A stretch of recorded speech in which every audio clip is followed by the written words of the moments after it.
All right, welcome back to the stream. Welcome back to another video today. Today we're going to talk about how this new Consumer Reports just came out, and it said that Tesla, specifically the Tesla Model 3, is the best electric vehicle or most reliable electric vehicle out in the market, which is kind of interesting because we hear this a lot. I just literally saw a comment like a second ago about how Tesla's build quality is never up to par or is just crappy. But that's kind of just like that's like, I guess that's like a meme at this point. It's not as good as other brands for sure, but it's okay. Like once you set that expectation that it's not a luxury car, even though it's luxury pricing, you get over it. You get over it. It's at the end of the day, it's a car. You're going to drive it. You're going to drive it on the highway. It's going to get beat up. And, it's just small stuff I did. Maybe I'm just making excuses because I've had 3 so far and I'm just really used to it. But I guess I've learned to be not as nitpicky about Teslas. But we'll get into this survey that was run out by Consumer Reports and see what are the EVs that actually beat out on top of that. So, but we're going to get into that. But let's roll the intro real quick.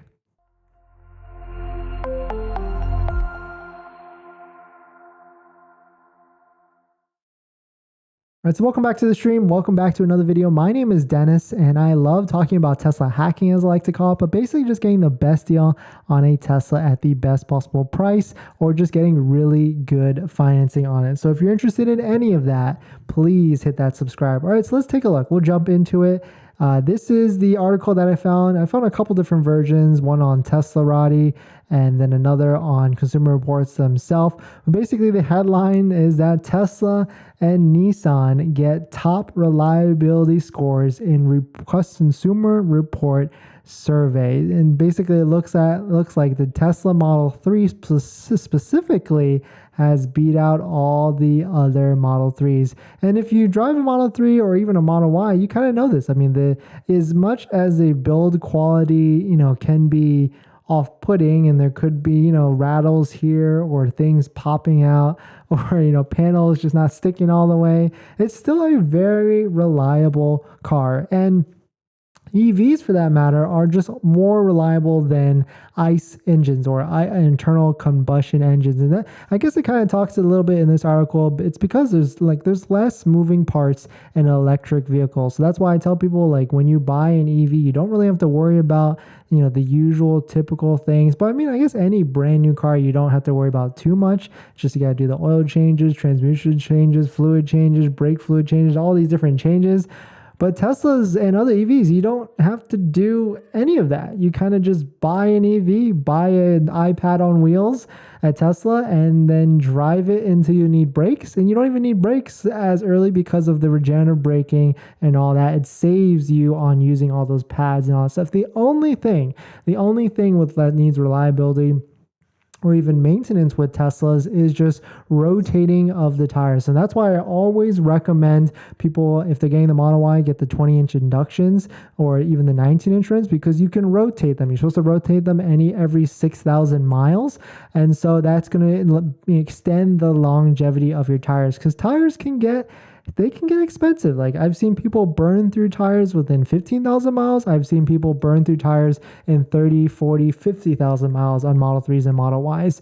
And so and tires can be anywhere from like 1,000, 1,500, maybe even high teens. I definitely go to Costco if you can. You're going to save the most money there. But I mean, this is kind of what adds to that why EVs, electric vehicles, and of course Tesla Model 3, Y, S, and X are the most reliable, because right here you can see it as a sentence. They don't require oil, spark plugs, or transmission fluids, or any of all this other ignition, fuel, valve trains, all that stuff. I remember when I used to have cars, like ICE cars, and like by 80,000 miles, you had to worry about the timing or the timing belt.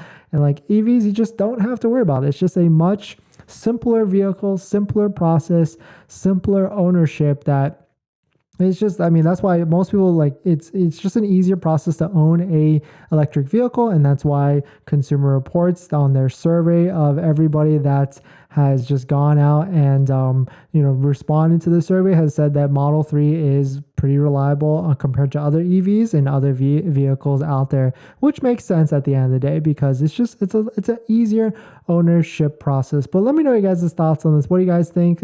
If you're a current Tesla Model 3 owner, I mean, there's definitely, cases out there. Like, of course, there's cases of people losing too much range on their battery and having to do a battery warranty, like losing battery degradation, because there is that 10-year Tesla warranty or 100,000-mile warranty on the battery and powertrain. So there's always going to be those fringe cases where those vehicles, there's just something has gone completely wrong. But for the most part, Teslas, I mean, I've had 3 so far. They were all pretty much bulletproof, and I would drive all of them comfortably till about 100,000 miles. I think that would be the cutoff point, because that's really when like the warranty is out and you don't really know what's going to happen, and that's when the maintenance can really start to add up. Because I've heard like the Model S and X specifically, like the older versions, those can get up there with like the maintenance, like stuff starts just breaks, like the gull wing doors or whatever.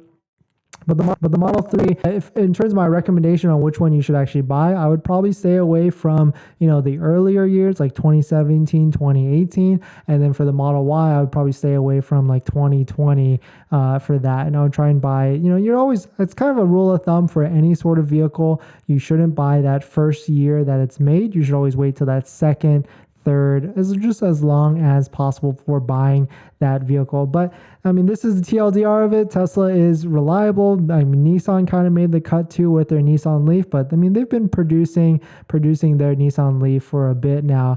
And the new 2022 Kia EV6 is more trouble-free, which the Ioniq 5 and the Kia 6, they're definitely top competitors out there. They're a little bit cheaper than the Model Y, probably about Model 3 pricing, but it seems like they're bigger than the Model 3 at the end of the day. So you're kind of like in between that sedan / SUV, but it's still, we need to see what's going to be proven for those, because 2022 was the first year for the Kia EV6 and the Ioniq 5. So we still need to see, like, is it going to be reliable years and years after? Kia's got great warranty. They kind of came out of nowhere with their KN logo redesign. That's a joke if you don't know, but it's it's definitely interesting. But at the end of the day, you cannot go wrong with any electric vehicle in terms of, like, if you're worried about costs, because they're all cheaper to maintain than anything else, and especially Teslas in the market. But Detective Pikachu, welcome back. I'm debating between long-range Model 3 or long-range Model Y.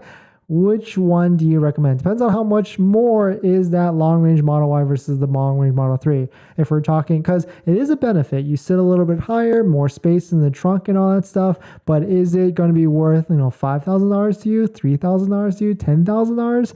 I would say it's probably worth, if I had to just throw a number out there, $5,000 difference between a Model 3 and a Model Y, which I know is not like the price retail difference, but that's like conceptually, like intrinsic value, I guess, is $5,000 to me between Model 3 and Model Y. Happy Hippo, not a fan of Kia or Hyundai. Yeah, they do have some, experience in the past where it's not, been the best, but I drove the Ioniq 5. It was nice. I mean, I guess what I really like about it is it has like that RoboCop look, and it comes with 3 years of free Electrify America, not as good a charging network, DC fast charging network, but still at the end of the day, a competitor. We want more competitors so Tesla can lower their prices because they're too damn high. Magic Eye Creations, welcome to the stream. My Model YP has been the best vehicle over the last 6 months. Exactly, yeah. And it's probably going to be one of your best vehicles for a good period of time until you get your second Model Y or Model X or even Model S, because it's just so reliable at the end of the day. You really don't have to worry about much. You don't have to worry about brakes for a while, fluid change, all that stuff. It's just a good car at the end of the day. But thanks for watching this video. Please hit that like if you enjoyed it. Check out my Calendly link down below in the description if you are interested. Pumped for my quad Cybertruck. Yeah, when do you think that's actually coming out? We need to make another video on that and went predictions on that, because they keep saying 2023, but it's almost 2023. So maybe 2024, 2025. We shall see at the end of the day. But thanks for watching this video. Please hit that like if you enjoy it, and I'll see you guys in the next one. See ya.